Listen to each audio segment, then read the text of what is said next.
नमस्ते नमस्कार साथियों, स्वागत है आप सभी का आपके अपने YouTube चैनल बायोलॉजी अड्डा में। तो दोस्तों यहाँ पे हम लोग डिस्कस करने वाले हैं एक बहुत ही महत्वपूर्ण टॉपिक जो कि है ब्लड। यानी कि आज का जो हमारा महत्वपूर्ण टॉपिक है वो है ब्लड। और दोस्तों हम यहाँ पे ब्लड को वन लाइनर क्वेश्चंस के अकॉर्डिंग यहाँ पे क्या करने वाले हैं, पूरी तरह कंप्लीट डिस्कशन करने वाले हैं। हर एक बात को हम बताएंगे आपको ब्लड से संबंधित, जो कि जनरल होता है, आपके एग्जाम में पूछी जाती है। तो बिना वक्त गवाए चलिए क्लास को शुरू करते हैं। देखिए दोस्तों, सबसे पहले यहां पर एक प्रश्न है कि निद्रा के दौरान मनुष्य का रक्तचाप का क्या होता है। बहुत ही सिंपल सी बात है। एक बात समझिए कि जब हम सोते हैं तो जो हमारा शरीर होता है उसमें होती है मेटाबॉलिक एक्टिविटीज। क्या होती है दोस्तों? मेटाबॉलिक एक्टिविटीज होती है। आइए, जो मेटाबॉलिक एक्टिविटीज होती है वो हो जाती है डाउन। क्या हो जाती है? डाउन हो जाती है, स्लो डाउन हो जाता है। जिसके कारण होता यही है कि हमारा जो बॉडी टेम्परेचर है, सॉरी ब्लड जो प्रेशर है वो भी क्या होता है? घट जाता है। ठीक है दोस्तों, क्या होता है? ब्लड प्रेशर भी घट जाता है। याद रखिएगा, ब्लड प्रेशर घट जाता है। ठीक, ओके।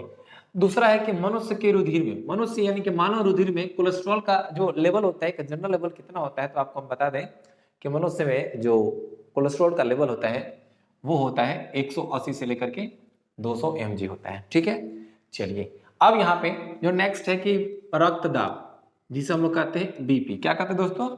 जिसे हम लोग कहते हैं बीपी। अब ये बीपी किसके द्वारा मापा जाता है? तो रक्तदाब को मापने वाला जो यंत्र है या उपकरण कहेंगे उसको हम लोग कहते हैं एस्फिगोमैनोमीटर। क्या कहेंगे दोस्तों? एस्फिगोमैनोमीटर कहते हैं। ठीक है, नेक्स्ट है कि आरएस फैक्टर का क्या अर्थ है। आरएस फैक्टर का क्या अर्थ है? बहुत ही आसान है कि आरएस फैक्टर का मतलब होता है रिसस कारक। अब थोड़ा सा ध्यान दीजिएगा, इसका जो खोज हुआ था वो हुआ था रिसस बंदर में। किसमें? रिसस बंदर में। इसलिए इसके नाम से क्या किया गया है, तो इसके नाम से RH को यहां से ले लिया गया है। ठीक है, चलिए नेक्स्ट आगे बढ़ते हैं। अगला है कि रक्तचाप, यानी कि दोस्तों किसकी बात की जा रही है? फिर से बीपी की। रक्तचाप किसमें उच्च होता है? तो एक बात समझिएगा, बहुत ही सिंपल सी बात है। मान लीजिए आपके पास दो पाइप है, एक का दीवार मोटा है, एक का दीवार पतला है। ठीक है, अब ऐसा थोड़ी है कि आप जो पतला दीवार वाला है उसमें एकदम ज्यादा मात्रा में पानी को छोड़िएगा, नहीं ना, आप मोटे वाले में छोड़िएगा ताकि मजबूत हो, फटे नहीं। तो बात तो वही है दोस्तों कि जो धमनी होती है इसकी दीवार क्या होती है? मोटी होती है। ये प्रेशर को क्या कर सकती है? तो सहन कर सकती है। तो सबसे ज्यादा जो ब्लड प्रेशर होता है वो किसमें होती है? तो धमनियों में होती है। ठीक है दोस्तों, चलिए ओके। अब देखिए, रक्तदाब का नियंत्रण कौन करता है? यानी कि हमारे शरीर में जो बीपी है, जो ब्लड का प्रेशर है, उसको नियंत्रित कौन करता है? तो ध्यान समझिएगा, वो होता है एड्रिनल ग्लैंड। अब देखिएगा, जैसे कि हमारी जो किडनी होती है दोस्तों, तो किडनी के ऊपर एक ग्लैंड होता है। किडनी के ऊपर एक ग्लैंड होता है जिसको हम लोग क्या कहते हैं? एड्रिनल ग्लैंड कहते हैं। अब देखिएगा, अब एक मानव का सामान्य रक्तदाब कितना होता है? मानव का सामान्य रक्तदाब कितना होता है? ये डाटा गलत है। ठीक है, मानव का जो सामान्य रक्तदाब होता है वो कितना होता है? तो होता है 120/80 होता है। क्या दोस्तों? तो 120/80 होता है, जो कि एक नॉर्मल है। यानी और देखिए, एक और बात बता दें, अगर 120 प्लस हो जाए, मान लो 140 हो गया और जो 80 है ये 90 हो गया, तो दोस्तों इसको हम एक कंडीशन कहते हैं जिसको कहा जाता है हाइपर टेंशन। Hyper tension. तो दोस्तों ये सब जितने भी बातें हम आपको डिस्कस कराएंगे जब हम यहाँ पे एक टॉपिक पढ़ाएंगे ब्लड, और ब्लड के साथ साथ हम उसके ब्लड प्रेशर को भी डिस्कस करेंगे, ब्लड ग्रुप को भी डिस्कस करेंगे और ब्लड क्लॉटिंग को भी डिस्कस करेंगे। ठीक है, ये वन लाइनर है, वहां पर हम फुल डिटेल में उसके थ्योरी को डिस्कस करेंगे। ठीक है, ताकि एक भी प्रश्न ब्लड से पूछे तो आपसे छूटे नहीं। नेक्स्ट है कि एक ए रुधिर वर्ग वाला व्यक्ति है। एक बात सुनिएगा, क्वेश्चन छोड़िए, हम बताते हैं आपको। एक क्वेश्चन है कि एक ए ब्लड ग्रुप वाला व्यक्ति है, निरापद कौन से रुधिर वर्ग के व्यक्ति को रक्तदान कर सकता है? कहने का मतलब कि जो ब्लड ग्रुप ए वाला व्यक्ति है वह अपने रक्त को किसे किसे दे सकता है? सिंपल सी बात जानिए, पहले तो किसको देगा? ए को देगा, और ए भी ले लेगा। कहे जी ए भी क्यों लेगा? तो आपको पता होना चाहिए कि ए भी होता है सर्वग्राही। अब सर्वग्राही कहने का मतलब होता है ये किसी भी ब्लड ग्रुप के रक्त को ग्रहण कर सकता है दोस्तों। ठीक है, तो ए बी को हम लोग सर्वग्राही कहते हैं। ठीक है, चलिए अब आगे पहुंचते हैं और आगे देखते हैं देखिए आगे है कि जब कोई बाहरी पदार्थ मानव रुधिर प्रणाली में प्रविष्ट मतलब प्रविष्ट होती है तो प्रतिक्रिया कौन प्रारंभ करता है? तो जो मान लीजिए सुनिए, जैसे ब्लड है हमारा सिस्टम ब्लड सर्कुलेटरी सिस्टम है, रुधिर प्रणाली है, उसमें बाहर से कोई पदार्थ अंदर प्रवेश कर गया, मान लेते कोई बैक्टीरिया प्रवेश कर गया, तो हमारे रक्त में कौन उपस्थित है जो उस बैक्टीरिया को क्या करेगा? रोकना का प्रयास करेगा, कहेगा कि तुमको आगे नहीं बढ़ना है। तो दोस्तों वो है जो कि है WBC। क्या दोस्तों? वो है श्वेत रुधिर कणिकाएं, जिसे हम लोग कहते हैं WBC कहते हैं जी। आई होप कि क्लियर हो गया होगा। नेक्स्ट है कि कौन सी स्थिति विलंबित मतलब देरी से, कौन सी स्थिति विलंबित रक्त स्कंदन की एक शर्त है? कहने का मतलब हुआ दोस्तों कि कौन ऐसी कंडीशन है जिसमें खून का थक्का देरी से बनता है या नहीं बनता है। खून का थक्का या तो देरी से बनता है या तो नहीं बनता है। तो दोस्तों हम आपको बताते हैं वो एक जो कंडीशन है जिसको हम लोग कहते हैं हीमोफीलिया। और दोस्तों हीमोफीलिया क्या है? तो एक बीमारी है। और कैसी बीमारी है? तो जेनेटिक डिसऑर्डर है। कौन सी है? तो जेनेटिक डिसऑर्डर। एक बात बता दे दोस्तों कि जो हीमोफीलिया है ना, सबसे पहले ये किसके परिवार में देखी गई थी? तो हीमोफीलिया देखी गई थी रानी विक्टोरिया के परिवार में, रानी विक्टोरिया के परिवार में। और इसी हम लोग रॉयल डिजीज यानी कि शाही बीमारी के नाम से भी जानते हैं। ठीक है, चलिए जी। अब यहां पे आप देखो, अब है कि हीमोग्लोबिन का मुख्य कार्य क्या है? हीमोग्लोबिन का मुख्य कार्य क्या है? तो हीमोग्लोबिन का जो मुख्य कार्य होता है वो होता है ऑक्सीजन को लेकर के जाना। क्या होता है दोस्तों? ऑक्सीजन को लेकर के जाना। नेक्स्ट अब देखिए, रक्त में कौन सी धातु पाई जाती है? तो रक्त में देखिए, रक्त में होता है आरबीसी और आरबीसी में होता है हीमोग्लोबिन और हीमोग्लोबिन में होता है लोहा। तो रक्त में कौन सा धातु? लोहा होता है जी। ठीक है, चलिए अब देखिए, AB रुधिर वर्ग वाले व्यक्ति किसी व्यक्ति को, ध्यान समझिएगा, AB रुधिर वर्ग वाले किसी व्यक्ति को किस रुधिर वर्ग को व्यक्ति का रक्त दिया जा सकता है? ठीक है, यानी कि एक AB ब्लड ग्रुप वाला व्यक्ति है, बात को समझिए, एक व्यक्ति है जिसका ब्लड ग्रुप AB है, इसे कौन से रक्त दिए जा सकते हैं? तो आपको बता दें AB दिया जा सकता है, B, AB और O, यानी कि सभी प्रकार के रक्त को दिया जा सकता है। यानी कि देखिए AB सभी प्रकार के ब्लड ग्रुप वाले रक्त को ग्रहण कर सकता है, क्योंकि दोस्तों इसको हम लोग कहते हैं सर्वग्राही।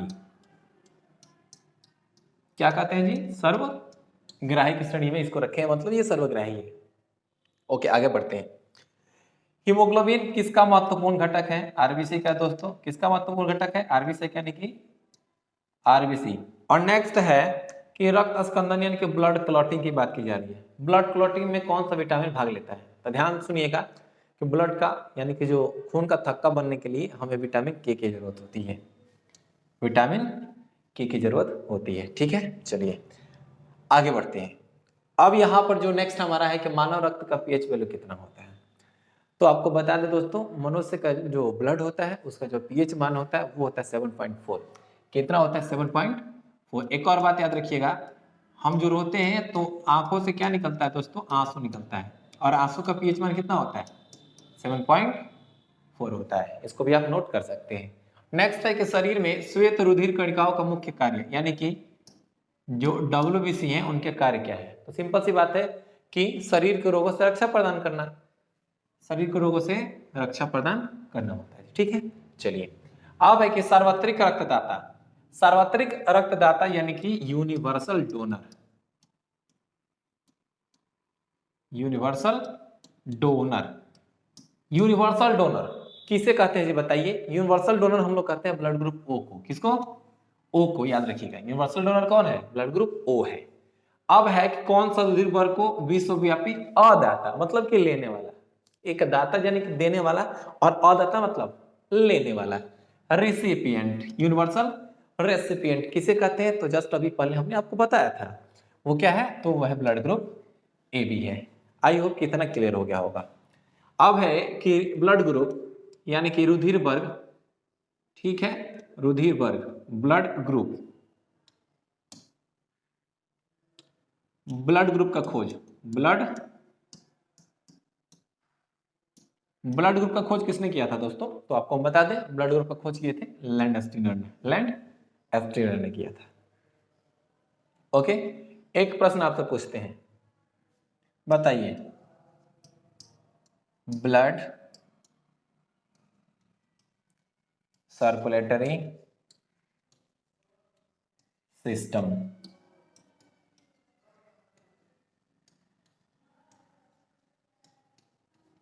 का खोज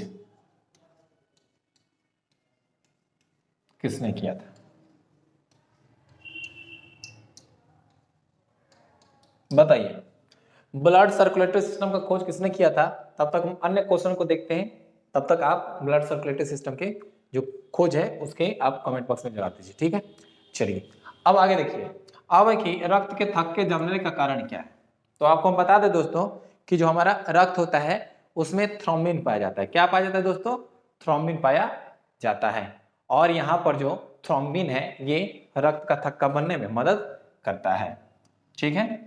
चलिए हम आपको ब्लड क्लॉटिंग पढ़ाएंगे, वहां पर आपको ब्लड क्लॉटिंग में जितने भी फैक्टर्स होते हैं वो आपको समझ में आ जाएगी। नेक्स्ट देखिएगा, आरबीसी लाल रुधिर कोशिकाओं का उत्पादन किसके द्वारा होता है? आप समझिएगा क्या कहा जा रहा है। कहा जा रहा है कि जो आरबीसी होते हैं इसका निर्माण कहाँ होता है। बहुत ही सिंपल सी बात है, बात को आप समझिए। देखिए यहाँ पे उत्तर दिया गया है अस्थि मज्जा, ठीक है, लेकिन हम आपको दो कंडीशन बताते हैं। एक है जन्म के पहले, जन्म के पहले। अब बताइए जन्म के पहले आरबीसी का निर्माण कहाँ होता है? तो जन्म के पहले जो आरबीसी का निर्माण होता है दोस्तों वो होता है यकृत में और प्लीहा में, यानी कि लीवर और एस्प्लीन में जन्म के पहले होता है। लेकिन जन्म के बाद किस में होता है? वो होता है आपके रेड बोन मैरो यानी कि अस्थि मज्जा में। आई होप कि क्लियर हो गया होगा। अब देखेंगे दोस्तों, अब है कि बहुत अधिक ऊंचाई पर, यानी कि यहाँ पे कहा जा रहा है ना कि व्यक्ति क्या होते हैं जो माउंटेन क्लाइंबर होते हैं, माउंटेन पे चढ़ते हैं, ठीक है, पर्वत पे चढ़ते हैं, तो वही कहा जा रहा है कि बहुत ऊंचाई तक जाने पे क्या होता है, आरबीसी पर क्या प्रभाव पड़ता है। तो आपको हम बता दें दोस्तों कि जैसे जैसे हाइट बढ़ता है ना, आरबीसी की संख्या लगातार बढ़ने लगती है। आरबीसी की संख्या लगातार बढ़ने लगती है। अब क्यों बढ़ने लगती है? क्योंकि शरीर को ऑक्सीजन चाहिए और ऑक्सीजन की खपत नहीं हो पाती है, तो आरबीसी बनता है कि कहीं से क्या करे, ऑक्सीजन को पहुंचाए, ठीक है। तो आरबीसी की संख्या बढ़ने लगती है। आई होप कि इतना क्लियर हो गया होगा। आगे बढ़ते हैं दोस्तों, यहाँ पर हम लोग ऐसे ही बहुत सारे प्रश्न को करने वाले हैं, बस क्लास में आप बने रहिए। अब देखिए अरक्तता, एक बात बता दें, अरक्तता यानी कि दोस्तों इसे हम लोग क्या कहते हैं? तो इसे हम लोग कहते हैं एनीमिया, ठीक है। क्या कहते हैं? एनीमिया। ओके, याद रखिएगा अरक्तता का मतलब एनीमिया होता है।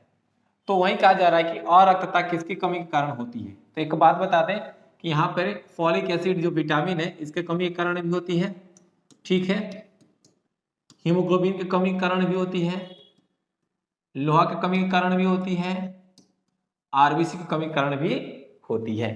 तो चलिए अरक्तता बीमारी किसकी कमी के कारण होती है? आयरन की कमी के कारण।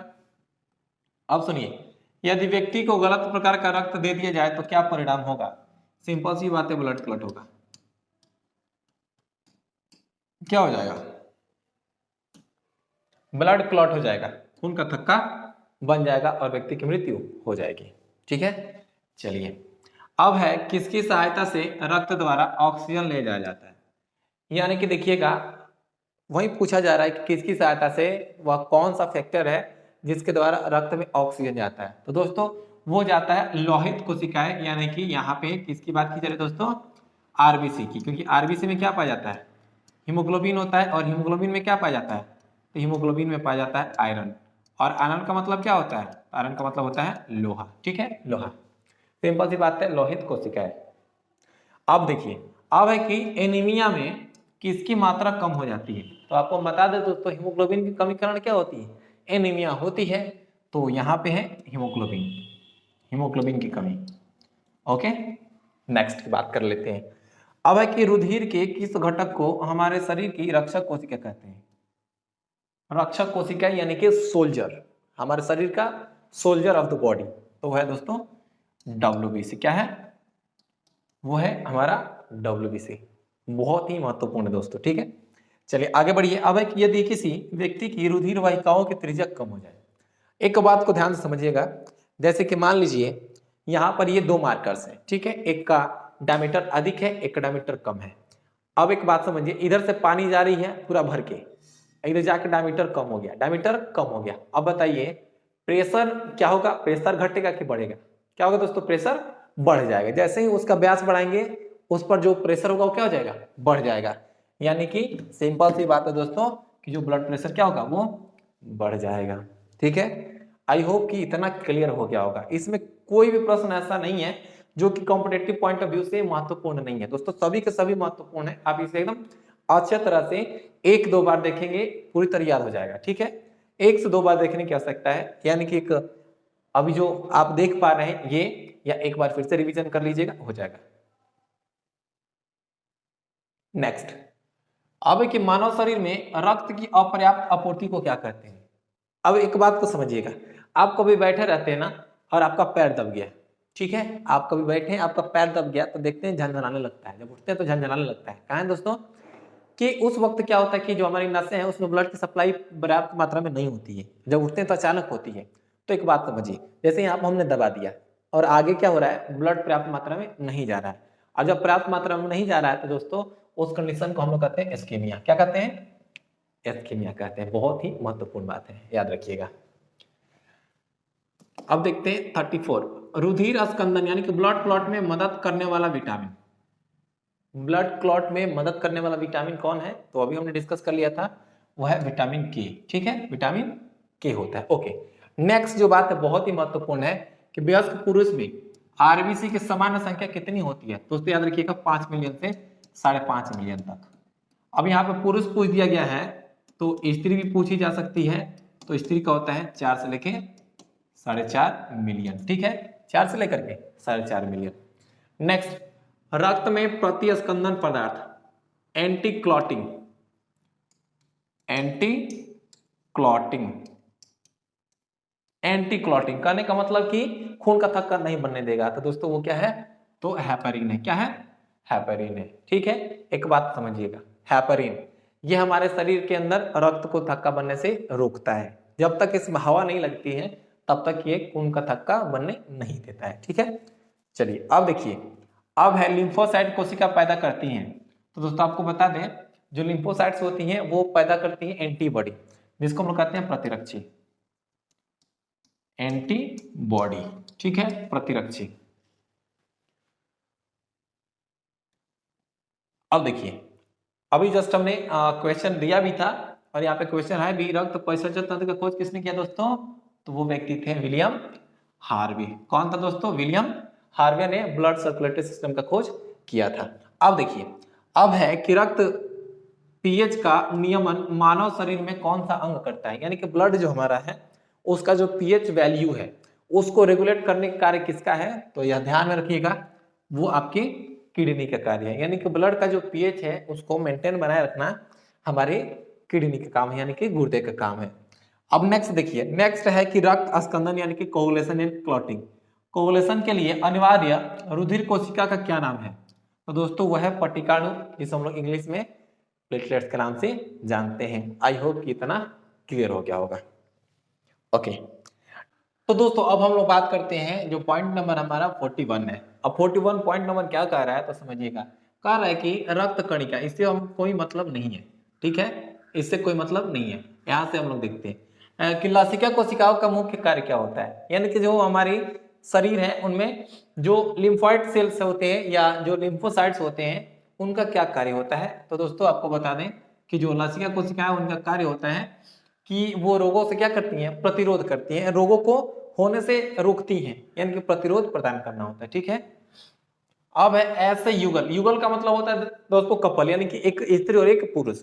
अब देखिए वैसे युगल जिसका ब्लड ग्रुप देखिए एक ए है और एक बी है। अब स्त्री पुरुष नहीं बताएगा, बस इतना समझिए, या तो एक जो है स्त्री है वो ए हो सकती है या बी हो सकता है, या पुरुष है ए हो सकता है बी हो सकता है। यानी कि मान समझिए कि क्या है कि यहाँ पे दो है,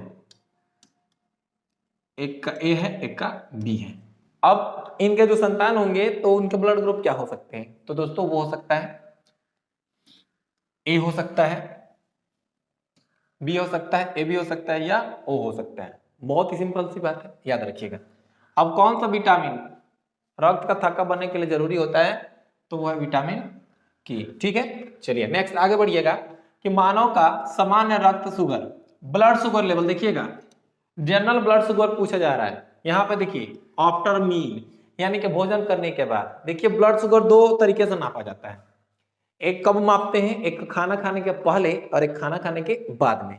तो खाना खाने के बाद में जो नॉर्मल ब्लड शुगर लेवल होता है वो होता है 120 से लेके 140 या यहाँ पे 150 मिलीग्राम प्रति डेसीलीटर लिखी गई है। तो याद रखिएगा, खाना खाने के बाद 120 से 150 नॉर्मल माना जाता है, अधिक बढ़ जाएगा डायग्नोस करने की आवश्यकता पड़ती है, डॉक्टर के पास जाना पड़ता है कि ब्लड शुगर लेवल बढ़ गया है, क्या हो गया है, डायबिटीज हो गई है। नेक्स्ट है कि स्वस्थ मनुष्य का सामान्य जो blood pressure, sorry blood pressure नहीं, जो शुगर लेवल है, यहां पर देखिए क्या लिखा है, उपवास में, मतलब कि बिना खैले कितना होता है, तो देखिएगा mgdl में, mgdl मतलब होता है दोस्तों, mgdl मतलब मिलीग्राम प्रति डेसीलीटर में कितना होता है, तो 70 से 100 होना चाहिए, जो कि एक नॉर्मल है।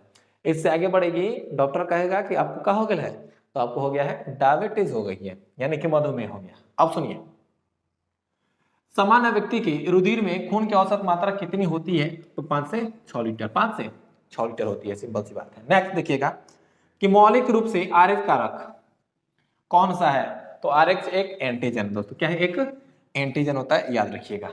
नेक्स्ट लाल रक्त कणिकाओं यानी कि आरबीसी की बात की जा रही है, किसकी बात की जा रही है, आरबीसी की।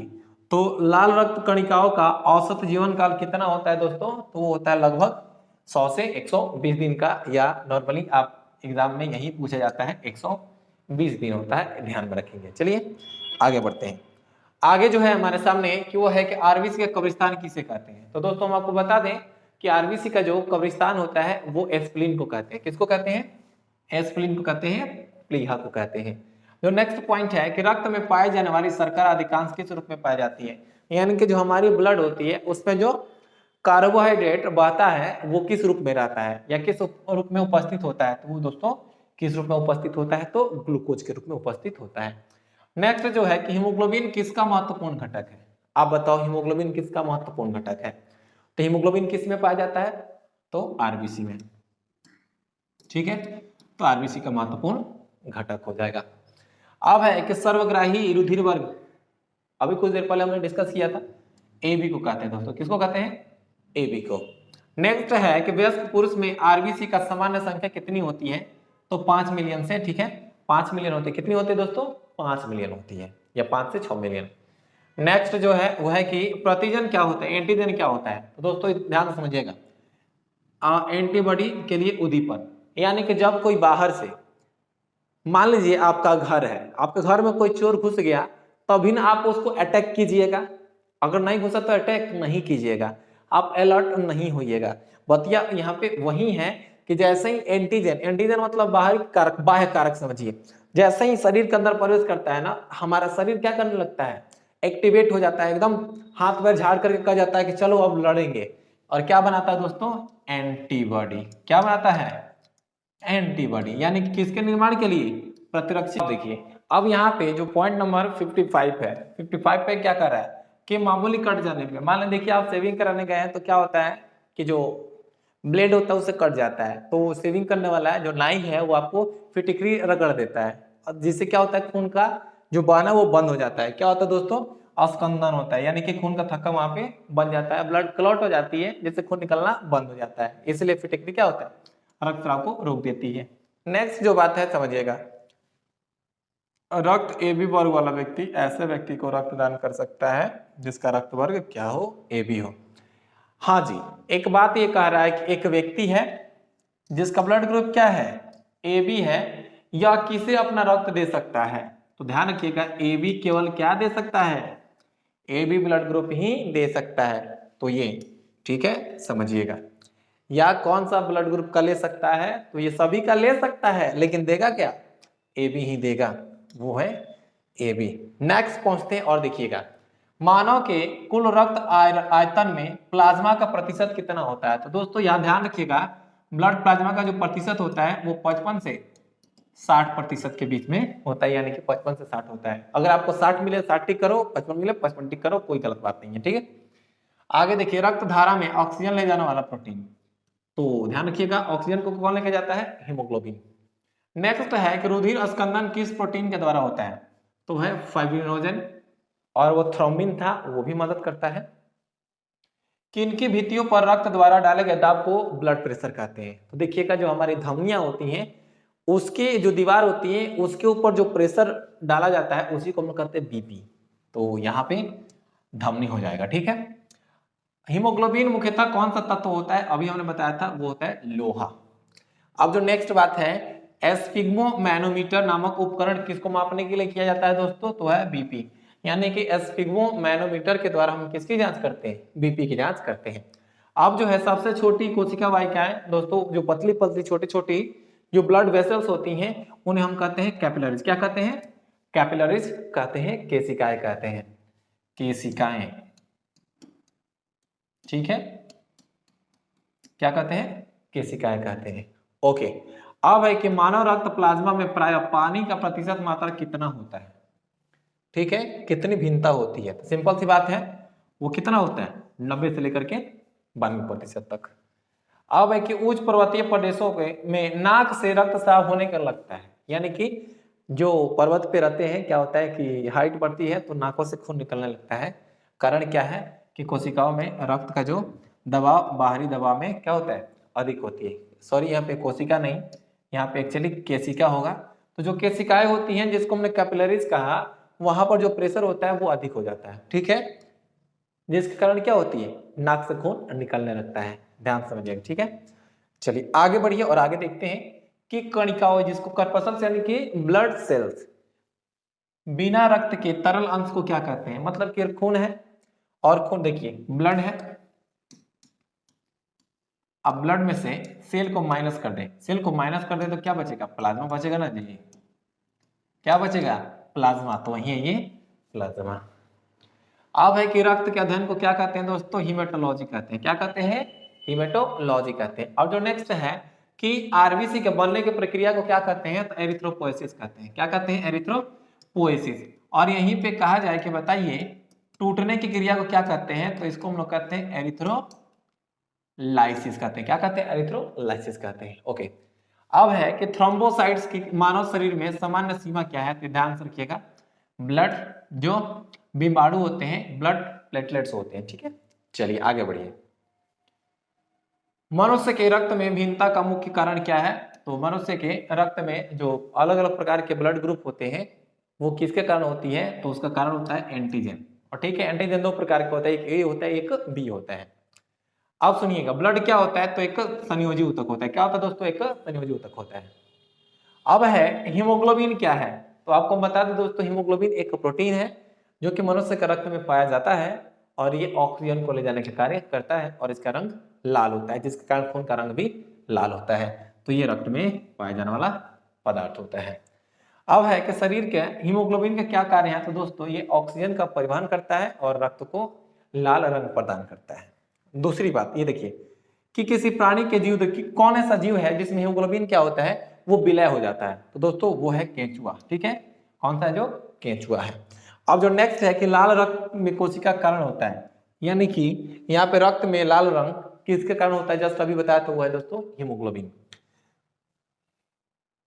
ओके, तो दोस्तों इस वीडियो में इतना ही। नेक्स्ट वीडियो में हम लोग मिलेंगे जिसमें हम लोग ब्लड के बारे में कंप्लीट डिस्कशन करेंगे। तो दोस्तों अपने एग्जाम की तैयारी एकदम अच्छे तरीके से कीजिए। और दोस्तों इस चैनल पे ही बायोलॉजी फाउंडेशन की क्लासेस शुरू की जा रही हैं। दोस्तों आपका साथ जरूरी है, इसलिए आप इस चैनल को सब्सक्राइब कर लीजिएगा और नोटिफिकेशन आइकन को ऑन कर दीजिएगा, ताकि जैसे ही क्लास अपलोड हो उसका नोटिफिकेशन आपको पहुंच जाए। तो दोस्तों क्लास कैसा लगा? अगर अच्छा लगा तो लाइक कर दीजिए, कमेंट कर दीजिए, ठीक है। मिलते हैं हम लोग नेक्स्ट वीडियो में, तब तक के लिए जय हिंद।